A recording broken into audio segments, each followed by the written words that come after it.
ഇതിലിപ്പോൾ പ്രധാനപ്പെട്ട ഇപ്പോൾ നടക്കുന്ന ഇവന്റ്സ് എന്താണ് എന്നുള്ളത് പറഞ്ഞു പോയതുകൊണ്ട് ഞാൻ അതിലേക്ക് കടക്കുന്നില്ല.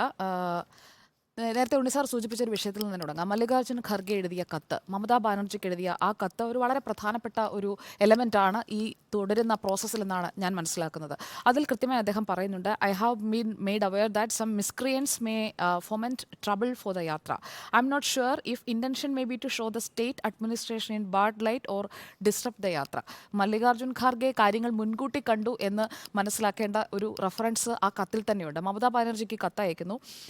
അതിനുശേഷം മമതാ ബാനർജിക്ക് ആക്സിഡന്റ് ഉണ്ടായതിനു ശേഷം സോണിയാഗാന്ധി ഫോണിൽ വിളിച്ച് സംസാരിക്കുന്നുണ്ട് ബുധനാഴ്ച. പ്രിയങ്ക ഗാന്ധി സന്ദേശങ്ങൾ അയക്കുന്നുണ്ട്. അതായത് ഒരു കമ്മ്യൂണിക്കേഷൻ ചാനൽ അവിടെ ആക്റ്റീവാണ്. മല്ലികാർജ്ജുൻ ഖാർഗെ ആയാലും സോണിയാഗാന്ധി ആയാലും പ്രിയങ്ക ഗാന്ധി ആയാലും ആ കമ്മ്യൂണിക്കേഷൻ ചാനൽ നിലനിൽക്കുമ്പോൾ ശനിയാഴ്ച മമതാ ബാനർജി വീണ്ടും പറയുകയാണ്, തൃണമൂൽ കോൺഗ്രസ് 2024 സോളോ ആയാണ് പോകുന്നത്, ഇനിയൊരു ഫർദർ ആയിട്ടുള്ള ഒരു ടോക്സിനും അവിടെ സാധ്യതയില്ല എന്ന് പറഞ്ഞുകൊണ്ട് സഖ്യമില്ല എന്നുള്ളത് പ്രഖ്യാപിക്കുകയാണ് മമതാ ബാനർജി. ശനിയാഴ്ച നമ്മൾ കണ്ടത് അതാണ്. ഇപ്പോൾ ഈ ഒരു ക്ലിയർ ഡിപ്പാർച്ചറിനുള്ളൊരു സന്ദേശം നമ്മളവിടെ കണ്ടു കഴിഞ്ഞു. ഇന്നിപ്പോൾ രാഹുൽ ഗാന്ധിയെ തടയാനുള്ള, അല്ലെങ്കിൽ രാഹുൽ ഗാന്ധിക്ക് ഗസ്റ്റ് ഹൗസിൽ ലഞ്ചിനുള്ള അനുമതി നൽകാതിരിക്കുക എന്ന് പറയുന്നതൊന്നും ഒട്ടും അതിശയമായി എനിക്ക് തോന്നുന്നില്ല. കാരണം മമതാ ബാനർജി സ്ട്രോങ് ആയുള്ള ഒരു സ്റ്റാൻഡ് ഇതിനകം തന്നെ എടുത്തു കഴിഞ്ഞിരിക്കുകയാണ്. അത് കഴിഞ്ഞ ദിവസങ്ങളിൽ നമ്മൾ വ്യക്തമായി തന്നെ കാണുകയാണ്.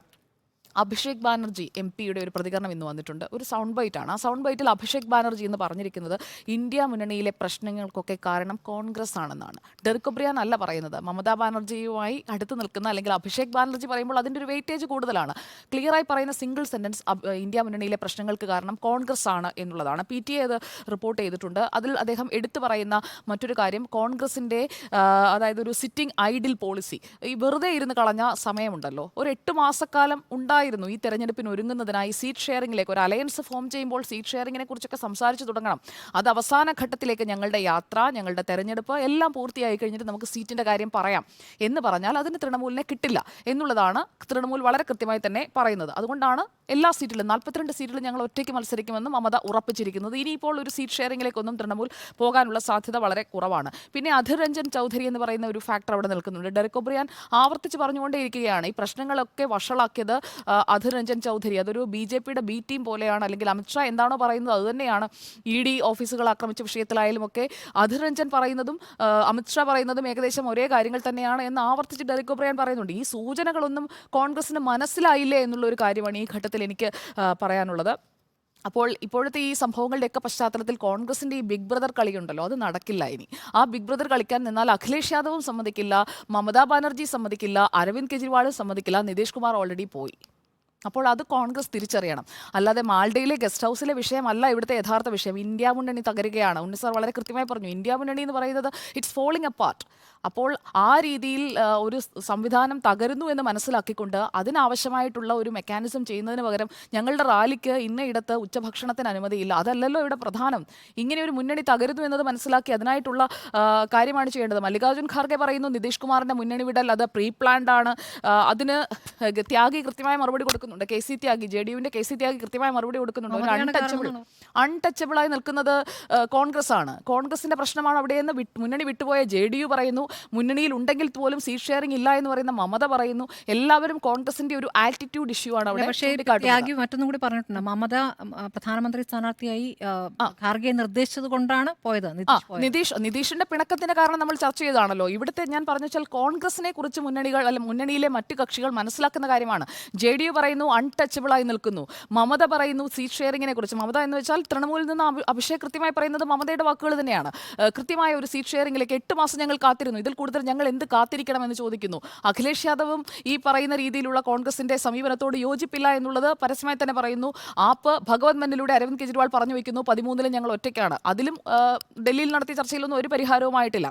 ഇപ്പോൾ ഈ ഭാരത് ജോഡോ ന്യായയാത്ര ബീഹാറിലേക്ക് വരുമ്പോൾ കിഷൻഗഞ്ച് റാലിയിലെ പ്രസംഗത്തിൽ നിതീഷ് കുമാർ മുന്നണി വിട്ടല്ലോ, രാഹുൽ ഗാന്ധി എന്തുകൊണ്ട് നിതീഷ് കുമാറിനെതിരെ പറയുന്നില്ല? അവിടെയും ഒരു സോഫ്റ്റ് ആയിട്ടുള്ള ഒരു ടാക്ടിക്സിലേക്ക് തന്നെയാണ് രാഹുൽ ഗാന്ധി പോകുന്നത് നമ്മൾ കാണുന്നത്. കിഷൻഗഞ്ച് റാലിയിൽ BJPയെയും മോദിയെയും ഒക്കെ നല്ല രീതിയിൽ വിമർശിക്കുന്നുണ്ട്. ആദ്യ സെൻസസ് എടുത്തു പറയുന്നുണ്ട്. The land of social justice ആണ് ബീഹാർ എന്ന് പറയുന്നുണ്ട്. അവിടെ ജയറാം രമേശ് കാണിച്ച ആർജവം പോലും രാഹുൽ ഗാന്ധി കാണിക്കുന്നില്ല. അതാണ് രണ്ടാമത്തെ പോയിന്റ്. ജയറാം രമേശ് ഈ റാലിക്ക് മുന്നോടിയായി വിളിച്ച വാർത്താ സമ്മേളനത്തിൽ കൃത്യമായിട്ട് പൊളിറ്റിക്കൽ കമേലിയനാണ് നിതീഷ് കുമാർ എന്ന് പറയുന്നുണ്ട്.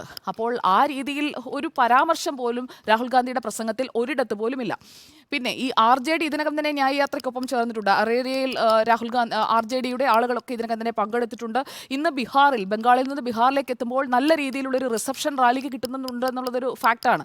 അറൌണ്ട് 3.5 lakhs ആണ് അവർ അവകാശപ്പെടുന്നത്. ഭാരത് ജോഡോ ന്യായയുടെ യാത്രയുടെ സംഘാടകർ അവകാശപ്പെടുന്നത് 3.5 ലക്ഷത്തോളം ആളുകൾ പങ്കെടുത്തു എന്നുള്ളതാണ്.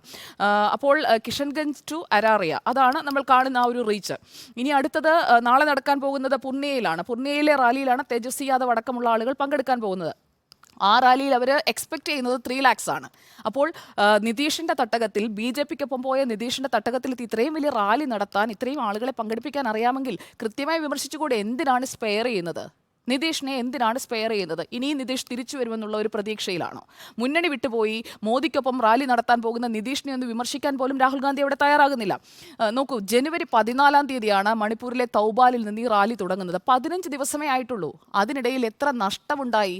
ഇന്ത്യ മുന്നണി ഈ 15 ദിവസം കൊണ്ട് ഛിന്ന ഭിന്നമായി പോയി എന്നത് കോൺഗ്രസിനും രാഹുൽ ഗാന്ധിക്കും തിരിച്ചറിയാൻ കഴിയുന്നില്ല എന്ന ചോദ്യമോടെ നിൽക്കുകയാണ്. മമതാ ബാനർജിയെയോ നിതീഷ് കുമാറിനെയോ കുറ്റപ്പെടുത്തുന്നതിന് മുൻപ് കോൺഗ്രസ് നടത്തേണ്ടത് ഒരു ഇൻട്രോസ്പെക്ഷനാണ്. കോൺഗ്രസ് സ്വയം തിരിച്ചറിയണം, ഞങ്ങളാണ് ഇതിനെ നശിപ്പിക്കുന്നതെന്ന്. യഥാർത്ഥത്തിൽ അവിടുത്തെ നശിപ്പിക്കുന്ന ആരാണ് എന്നുള്ളത് മനസ്സിലാക്കാതെ പുറത്ത് ചികിത്സ ചെയ്യുകയാണ്. അവരങ്ങനെ പറഞ്ഞു, ഇവരിങ്ങനെ പറഞ്ഞു, ഇവർ റാലിക്ക് അനുമതി നൽകിയില്ല. പക്ഷേ കോൺഗ്രസ് ചെയ്യുന്ന ആ ഒരു വലിയ നാശമുണ്ടല്ലോ, അതവർ മനസ്സിലാക്കണം. പിന്നെ ഈ അനുമതി നൽകുന്നത് സംബന്ധിച്ചുള്ള കാര്യങ്ങൾ ഇപ്പോഴാണ് ഇവർ പറഞ്ഞു തുടങ്ങിയത്. 28 എന്താണ് സംഭവിച്ചത്? ബംഗാളിലൂടെ യാത്ര വന്നപ്പോൾ 2 ദിവസത്തെ യാത്രയുടെ ഒരു ഹോൾട്ട് ഉണ്ടായിരുന്നു. അന്ന് രാഹുൽ ഗാന്ധി ഡൽഹിയിലാണെന്നാണ് ഞാൻ മനസ്സിലാക്കുന്നത്. 25 കഴിഞ്ഞ് 2 ദിവസം ഒരു ഹോൾട്ടായിരുന്നു യാത്രയ്ക്ക്. 26, 27, 28 ബംഗാളിലേക്ക് വരുമ്പോൾ ബംഗാളിൽ അന്ന് പറഞ്ഞ ന്യായം എന്താണെന്നറിയോ? പോലീസ് റിക്രൂട്ട്മെന്റ് ടെസ്റ്റ് ഉണ്ട്, അതുകൊണ്ട് യാത്ര പോകുന്നതിന് ചില അഡ്മിനിസ്ട്രേറ്റീവ് ഇഷ്യൂസ് ഉണ്ട്. അന്ന് ഇതിനെ ഹൈലൈറ്റ് ചെയ്യണമായിരുന്നു കോൺഗ്രസ്. അന്ന് സൈലൻസ് ആയിട്ട്, അല്ലെങ്കിൽ ഒരു നിശബ്ദമായ രീതിയിൽ പ്രതികരിക്കാതെയിരുന്നു. ഇന്നിപ്പോൾ കാണിക്കുന്ന ഇത് മാൾഡയിൽ തടഞ്ഞു, മാൾഡയിൽ അനുമതിയില്ല എന്നൊക്കെ പറയുന്നവർക്ക് അന്ന് പറയണമായിരുന്നു. 28 ഇങ്ങനെ പോലീസ് റിക്രൂട്ട്മെന്റ് ടെസ്റ്റ് ഉണ്ട് എന്ന് പറഞ്ഞ് തടയുന്നത് എപ്പോഴാണ്? 24 അന്ന് എന്തുകൊണ്ട് പ്രതികരിച്ചില്ല? അന്ന് പ്രതികരിക്കാൻ തയ്യാറാകുന്നില്ല. അപ്പോഴും അവിടെ സൈലൻസ് ആണ്. പിന്നെ മമതാ ബാനർജിയുടെ യോഗങ്ങൾ നിശ്ചയിച്ചിരിക്കുന്നത്, ഞാൻ മമതയുടെ ഷെഡ്യൂൾ എടുത്തു നോക്കി. അതിൽ കുച്ച് ബിഹാർ ഉണ്ട്, നോർത്ത് ദിനാജ്പൂർ ഉണ്ട്, സൗത്ത് ദിനാജ്പൂർ ഉണ്ട്, മാൾഡേ ഉണ്ട്, മൂർഷിദാബാദ് ഉണ്ട്, നാദിയ ഉണ്ട്. എല്ലായിടത്തും അഡ്മിനിസ്ട്രേറ്റീവ് റിവ്യൂ എന്ന പേരിലാണ്. അപ്പോൾ അത് ഒരു സ്റ്റേറ്റ് മെഷീനറിക്ക് ചെയ്യേണ്ട കാര്യമാണ്. അപ്പോൾ മമതയുടെ ഭാഗത്ത് നോക്കുമ്പോൾ മമതയ്ക്ക് വിശദീകരിക്കാൻ ന്യായം അവരവിടെ സെറ്റ് ചെയ്ത് വെച്ചിരിക്കുകയാണ്. മറുഭാഗത്ത് കോൺഗ്രസിന് പറയാൻ ഒന്നുമില്ല എന്നുള്ളതാണ്. പിന്നെ ഈ മാൾഡയിലെ ഫലൂക്കയിൽ സ്റ്റേറ്റ് ഇറിഗേഷൻ ഡിപ്പാർട്ട്മെന്റിന്റെ ഗസ്റ്റ് ഹൗസ് ആണ്. അപ്പോൾ അവിടെ ഈ റിവ്യൂ മീറ്റിങ്ങിനായി ഓൾറെഡി ഫിക്സ് ചെയ്ത് വെച്ചിരിക്കുന്നതാണ്. അവിടെ മമത പറയുന്ന ഭാഗത്ത് ന്യായം നിൽക്കുകയാണ്. പക്ഷേ ഈ യാത്ര തടയുകയാണ് എന്നുള്ളത് 28 അത് ക്യാൻസൽ ചെയ്തപ്പോഴേ രാഹുൽ മനസ്സിലാക്കേണ്ടിയിരുന്നു എന്നുള്ളതാണ് എനിക്ക് ഈ ഘട്ടത്തിൽ പറയാനുള്ളത്. ബീഹാറിൽ പോയി ഇനി എന്ത് ചെയ്താലും അവിടെ ഒരു ഘർ വാപ്പസി നടത്തി കഴിഞ്ഞിരിക്കുന്നു നിതീഷ്. ഇനി അവിടെ വലിയ ചേഞ്ച് ഒന്നും ഉണ്ടാകാൻ പോകുന്നില്ല. അപ്പോൾ നിതീഷിനെ വിമർശിക്കുക എന്നുള്ളതാണ് ബീഹാറിലെ നാളത്തെ റാലിയിൽ രാഹുൽ ചെയ്യേണ്ടത്.